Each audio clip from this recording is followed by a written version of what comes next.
Oke, kembali lagi bersama saya Izhar. Kita akan lanjutkan materi berikutnya. Kita akan bahas tentang jenis-jenis gaya. Nah, di video sebelumnya telah dibahas tentang hukum-hukum Newton tentang gerak. Sekarang kita akan bahas jenis-jenis gayanya. Oke, kenapa harus bahas jenis-jenis gaya? Nah, di sebelumnya itu selalu dibahas gaya dorong, gaya tarik gitu ya. Itu adalah gaya eksternal yang diberikan pada suatu benda. Nah, sedangkan pada jenis-jenis gaya ini kita akan membahas tentang gaya internal. Ya, gaya internal, maksudnya gaya internal itu apa sih? Jadi gaya internal itu gaya yang dimiliki benda pada kasus tertentu, kayak pada kasus-kasus tertentu seperti itu. Nah, ada apa aja sih? Ada banyak. Ada gaya berat, ada gaya normal, ada gaya tegangan tali, ada gaya sentripetal, dan ada gaya yang lain gitu ya. Nah, pertama kita akan bahas tentang gaya berat dulu. Oke, gaya berat. Oke. Gaya berat ini gaya apa sih? Jadi sebenarnya gaya berat itu adalah gaya yang timbul akibat yang timbul akibat suatu benda berada pada daerah medan gravitasi. Nah, jadi intinya gaya berat itu timbul kalau benda berada di sekitar medan gravitasi ya. Jadi bisa dibilang gaya tarik gitu ya, itu gaya berat. Tadi tarik oleh apa? Oleh medan gravitasi. Kalau karena kita di bumi, ya berarti medan gravitasi bumi seperti itu. Terus besarnya gaya berat gimana? Gaya berat itu sebanding dengan medan gravitasinya. Semakin besar medan gravitasi, ya gaya beratnya akan semakin besar. Nah, apa yang menjadi konstantanya? Yang jadi konstanta itu adalah si massa ya gitu. Jadi W sama dengan M dikalikan dengan G. Oke. Karena di sini W-nya itu adalah gaya berat, dia termasuk gaya. Gaya itu satuannya apa? Satuannya adalah Newton ya. W untuk gaya berat, dimana satuannya adalah Newton ya. Terus M massa, satuannya kilogram, dan G percepatan gravitasi ya, satuannya meter per second kuadrat kayak gitu. Terus yang namanya gaya pasti punya arah kan. Nah, untuk arah gaya berat itu dia selalu sama dimanapun, di kasus apapun. Oke, arah gaya berat selalu menuju ke pusat bumi. Nah, kalau digambarkan seperti ini ya, anggap aja di sini ada bidang datar, terus ada bidang miring, terus ada langit-langit ya. Oke, pertama ada benda di bidang datar, terus ada benda di bidang miring, terus ada benda di nempel di langit-langit ya. Nah, kira-kira arah gaya beratnya kemana? Di kasus ketiganya itu arah gaya beratnya akan selalu sama, yaitu ke pusat bumi. Pusat bumi itu di mana sih? Ya kalau kita berpijak di atas bumi berarti pusat buminya ada di bawah ya. Nah, biasanya sih suka disebut ke bawah, tapi itu kurang tepat ya. Yang paling tepat itu adalah menuju ke pusat bumi. Kalau digambarkan lurus ke bawah. Ini W, ini W, ini juga W. Nah, kayak gini ya. Jadi, gaya berat itu ingat, arahnya selalu ke pusat bumi ya. Sekian tentang gaya berat ya. Sampai ketemu lagi di video berikutnya. Oke, baik. Bertemu lagi bersama saya Izhar. Kita lanjutkan ke materi berikutnya ya. Sebelumnya telah dibahas tentang gaya berat. Nah, sekarang kita akan bahas tentang gaya normal ya. Gaya normal. Nah, bukan berarti ada gaya yang tidak normal ya. Ini sebutan untuk gaya yang bekerja pada benda ketika dia menempel atau bersentuhan dengan suatu bidang ya. Oke. Kalau misalnya diartikan gaya normal itu gaya tekan ya. Gaya tekan yang bekerja pada bidang sentuh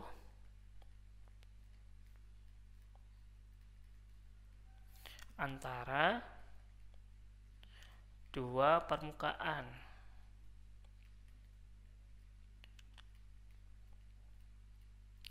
Yang bersentuhan.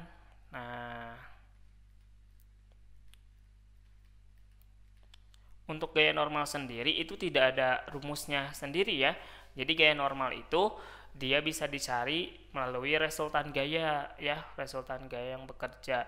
Nanti bisa menggunakan hukum 1 atau hukum 2 Newton gitu ya, baru nanti gaya normalnya bisa ditentukan. Nah, sekarang bagaimana dengan arah gaya normal? Arah gaya normal itu arah gaya normal selalu tegak lurus ya, tegak lurus dengan bidang sentuhnya ya, bidang sentuh. Oke, kalau digambarkan kayak gini. Nah, ini ada bidang sentuhnya. Pertama, si benda ada di atas bidang sentuh yang datar, terus ada di bidang sentuh yang miring, terus dia menempel di langit-langit kayak gini. Kira-kira gaya normalnya kayak gimana ya? Oke, pertama dia selalu tegak lurus dengan bidang sentuh. Oke, si bendanya ada di atas si bidang sentuhnya kan, ini bidang sentuhnya ya. Nah, ini bidang sentuhnya, kalau yang ini. Oke, berarti dia akan karena si benda yang pertama ya, ini yang pertama itu ada di atasnya, berarti gaya normalnya juga akan ke atas. Oke, kan gaya tekan ya, si benda menekan ke bawah, berarti gaya normalnya ke arah atas.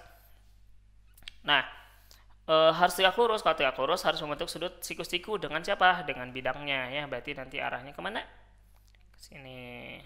Ini gaya normalnya. Gaya normal itu digambarkan dari mulai bidang yang bersentuhannya ya. Terus kalau yang miring ya sama, dia harus tegak lurus kayak gini. Ini normalnya ya. Nah, kalau yang ini dia ke bawah karena si bendanya ada di bawah ya.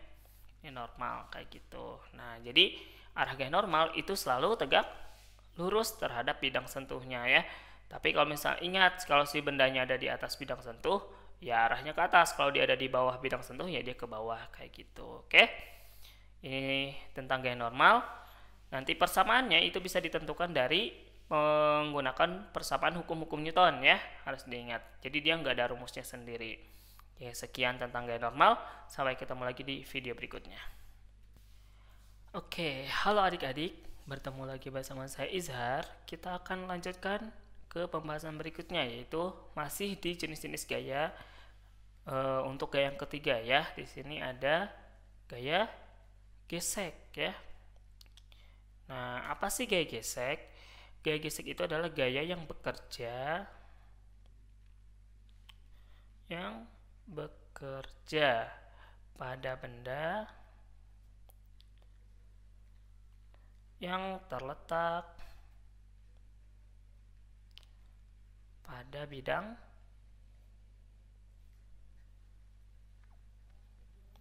kasar ya. Oke, jadi gaya gesek itu khusus terjadi jika bidangnya kasar. Nah, untuk gaya gesek sendiri itu terbagi menjadi dua ya. Oke, gaya gesek itu ada dua. Yang pertama itu ada gaya gesek statis. Apa itu gaya gesek statis? Gaya gesek statis itu adalah gaya gesek yang bekerja pada benda yang diam.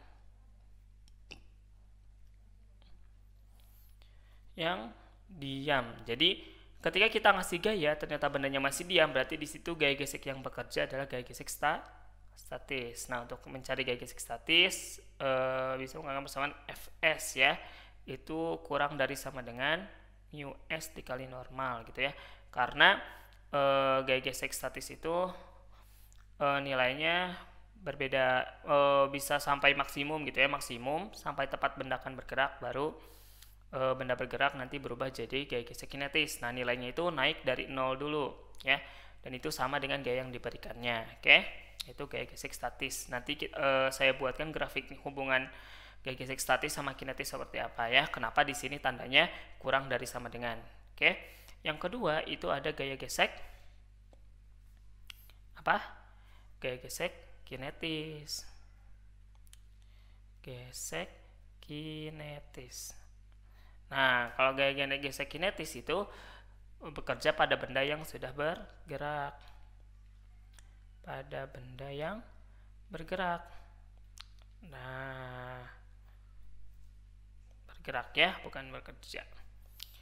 Bergerak.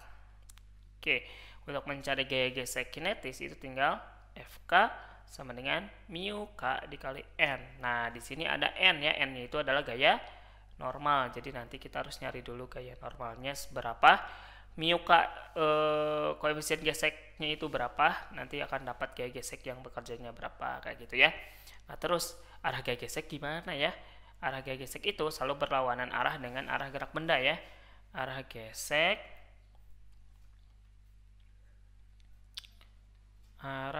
gaya gesek selalu berlawanan dengan arah gerak benda.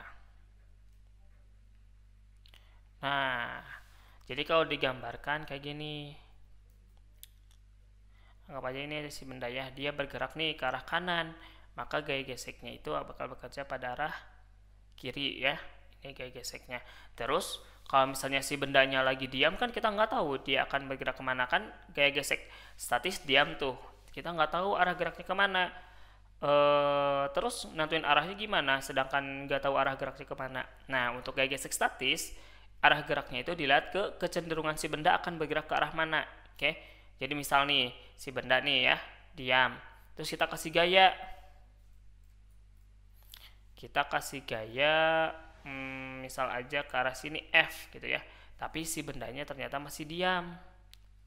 Oke, bendanya masih diam nih, V nya sama 0. Nah, arah gaya geseknya kemana? Oke, hapus deh ya. Arah gaya geseknya, ya dia akan cenderung bergerak kemana nih si bendanya? Kalau misalnya ditarik ke kanan, dia akan cenderung bergerak ke kanan. Maka gaya geseknya tetap akan ke sebelah kiri ya. Ke sini ini ada gaya gesek gitu ya. Jadi untuk yang koefisien gesek statis atau gaya gesek statis itu dilihat dari kecenderungan bendanya akan bergerak kemana. Nah, tadi ada hubungan nih, gimana mu S sama mu K. Oke, kita buatkan grafiknya ya. Ada grafik. Di sini mu S itu bekerja dari terus naik sampai dia maksimum. Nah, di titik maksimum ini si benda itu tepat akan bergerak ya. Di sini si benda tepat akan bergerak. Nah, setelah itu dia bergerak. Nah, saat bergerak, gaya gesek yang bekerja itu akan berkurang. Ya, dia akan lebih berkecil. Nah, berkurang seperti ini. Ini adalah gaya gesek kinetis, sedangkan ini adalah gaya gesek statis ya. Ini sama dengan F, gaya luar yang diberikan ya. Kayak gitu. Karena ketika gaya gesek statis itu bekerja, dia bendanya tidak bendanya diam kan. Kalau diam memenuhi hukum 1 Newton, berarti F sama dengan min Fs ya, sama besarnya tapi nilainya berbeda kayak gitu. Nah, makanya kenapa di sini kurang dari sama dengan, karena dia itu dimulai dari gayanya 0, gaya luarnya 0 sampai dia maksimum. Nah, itu adalah gaya gesek statis, baru jadi kinetis ya. Oke, jadi dari sini terlihat bahwa kalau misalnya kita menggerakkan benda yang diam sama menggerakkan benda yang sudah bergerak di lantai yang kasar, itu akan lebih mudah menggerakkan yang udah bergerak duluan. Jadi kita nggak perlu butuh tenaga ekstra dulu buat menggerakkan si bendanya dari keadaan diam, seperti itu ya. Oke, ini tentang gaya gesek. Berikutnya kita akan bahas tentang gaya tegangan tali. Nah, oke, kita sampai ketemu lagi di video berikutnya. Oke, halo adik-adik, bertemu lagi bersama saya Izar. Kita akan lanjutkan ke pembahasan berikutnya, yaitu masih di jenis-jenis gaya. Untuk jenis gaya yang berikutnya itu adalah gaya tegangan tali ya. Oke, gaya tegangan tali. Di sini udah ada kata tali, pasti gaya ini akan timbul kalau bendanya dihubungkan dengan tali ya. Gaya yang bekerja pada benda yang dihubungkan dengan tali. Nah, oke. Kayak gini misal. Anggap aja ini ada benda 1, ya M1. Di sini ada benda M2 nih. Beda masanya ya, dimana M2 lebih kecil dari M1. Oke. Terus kita hubungkan sama tali. Ada talinya nih, kira-kira gaya tegangan talinya gimana? Nah, yang harus diingat adalah arah gaya tegangan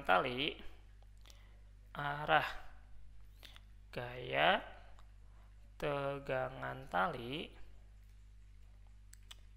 selalu menjauhi benda.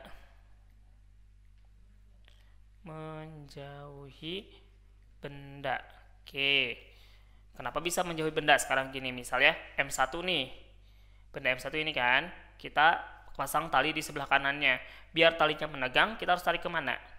Ke kanan dong. Nah, makanya dia menjauhi benda. Nggak mungkin kita dorong ke sebelah kiri si talinya, ya dia bakal gimana? Molor dong talinya, ya nggak menegang. Kan di sini juga namanya gaya tegangan tali. Makanya arah gaya tegangan tali itu selalu menjauhi benda ya. Berarti dari M1 gaya tegangan talinya kemana? Ke arah sini. Anggap aja ini T1. Terus pada M2 gimana? Pada M2 arahnya kemana? Dia harus menjauhnya kemana? Ke kiri ya, ini ada T2. Nah, tapi untuk gaya yang bekerja pada tali yang sama, biasanya tegangan talinya itu sama besar. Jadi kita anggap aja ini besarnya adalah T, kayak gitu. Tapi ada syaratnya ya, nanti tegangan talinya itu sama kayak gimana. Nah, kalau gaya tegangannya talinya beda, itu pada kasus-kasus dinamika rotasi. Kalau di sini biasanya untuk hukum Newton, tegangan tali pada tali yang sama itu sama besar, kayak gitu ya. Oke, ini materi tentang tegangan tali. Terus ada persamaan khusus gak sih untuk tegangan tali? Nah, itu juga nggak ada, sama kayak gaya normal. Dia harus dicari dari resultan ya. Ya, resultan menggunakan hukum 1 atau hukum 2 Newton, kayak gitu. Oke. Berikut tentang gaya tegangan tali. Ingat ya, arahnya harus menjauhi ke benda, dan pada tali yang dihubungkan pada dua benda itu gaya tegangan tali arahnya akan bolak-balik. Oke, sampai ketemu lagi di video berikutnya. Oke, halo adik-adik, kita akan melanjutkan materi tentang jenis-jenis gaya, yaitu gaya yang kelima, ada yang namanya gaya kontak. Nah, gaya kontak ini mirip dengan gaya normal sebenarnya, hanya saja kalau gaya normal itu kan bekerja pada benda yang bersentuhan dengan bidang datar, bidang miring dan sebagainya. Kalau gaya kontak itu bekerja pada dua benda yang bersentuhan, ya. Nah, gaya kontak ini juga merupakan pasangan gaya aksi reaksi ya. Gaya aksi reaksi. Nah, oke. Kalau misalnya dituliskan gaya kontak bekerja pada dua benda yang saling bersentuhan. Nah, nanti arah gayanya itu akan saling berlawanan antara gaya kontak pada benda satu dengan gaya kontak pada benda dua. Kalau digambarkan kayak gini ya. Oke, misal ada di bidang datar, terus ada benda di sini ya ada M1, terus di sini ada benda M2. Nah, ada dua benda ya, mereka saling bersentuhan, ini M1, ini ada M2. Terus kita kasih gaya dari sini nih. Nah, sebesar F. Nah, si massa 2 dikasih gaya F ya, dan dia bersentuhan sama M1, maka benda M2 ini akan menekan benda M1, maka akan memberikan gaya kontak sebesar di sini ya. Nih F1 oleh 2 gitu ya. Gaya kontak oleh pada benda 1 oleh benda 2. Nah, terus si benda M1 dia punya massa, pasti dia mau menahan diri untuk tidak terdorong. Nah, makanya si M1 pun ngasih gaya ke M2 yang berlawanan. Oke, ke arah sini nih. Ini ada F2 oleh 1. Tapi ingat, yang namanya gaya kontak itu gaya berlawanan tapi sama besar ya. Nanti akan didapat F12 itu bakal sama dengan F21 nilainya ya. Untuk nilainya, tapi dia ada minusnya untuk arahnya. Oke, jadi nilainya sama tapi arahnya berbeda. Itu gaya kontak ya. Terus kalau bendanya banyak gimana? Ya sama aja. Coba kita tambah bendanya ya. Misal di sini. Atau kita ubah posisinya. Anggap aja di sini ya. Oke, begini. Oke. Nah, kayak gimana nih gayanya? Di sini bakal ada, tapi kalau kayak gini itu pasangannya ada W sama normal ya. Nih, normal. Terus di sini ada W sama ada normal juga kayak gitu. Ya, yang berlawanannya. Kalau misalnya kita tambah lagi gambarnya misal begini.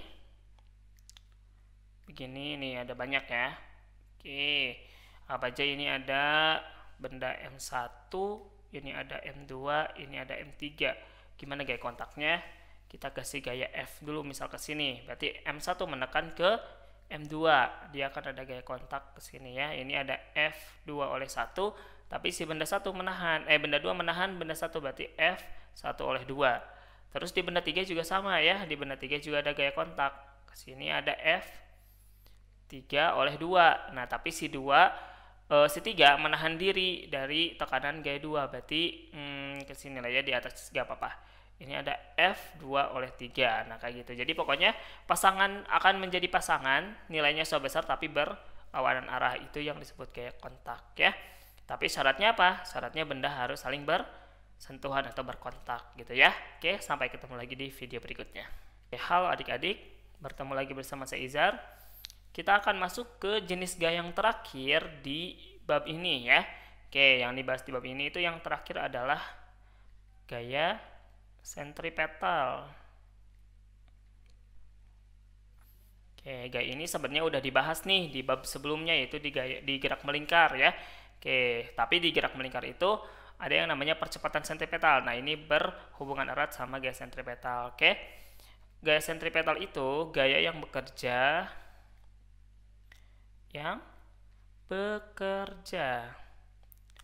pada benda yang bergerak apa? Yang bergerak melingkar ya.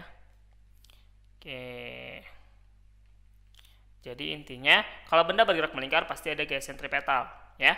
Arahnya gimana? Arah gayanya sama dengan arah gaya sentripetal, arah percepatan sentripetal, yaitu menuju ke pusat lingkarannya.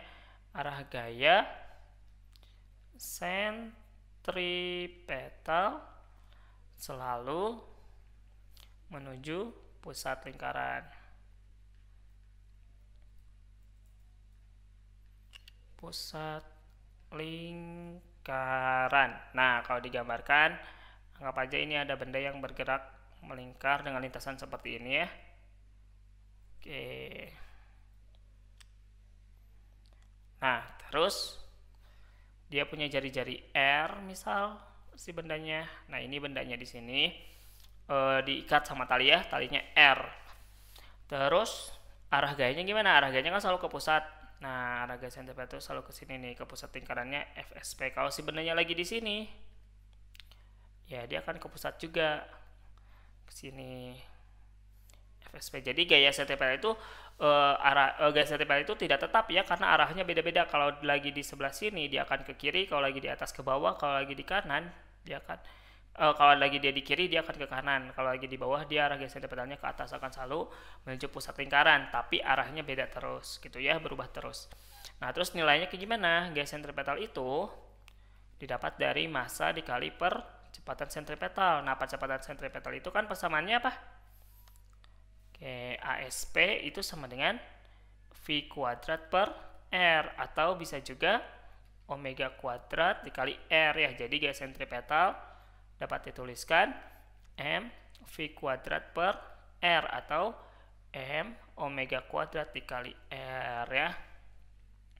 Ini adalah persamaan gaya sentripetal, dan yang harus diingat adalah dia bakal bekerja pada benda yang bergerak melingkar ya, dimana M-nya massa, V-nya kecepatan, R-nya jari-jari, omega-nya itu kecepatan sudut ya. Oke. Sekian gaya sentripetal, sampai ketemu lagi di video berikutnya.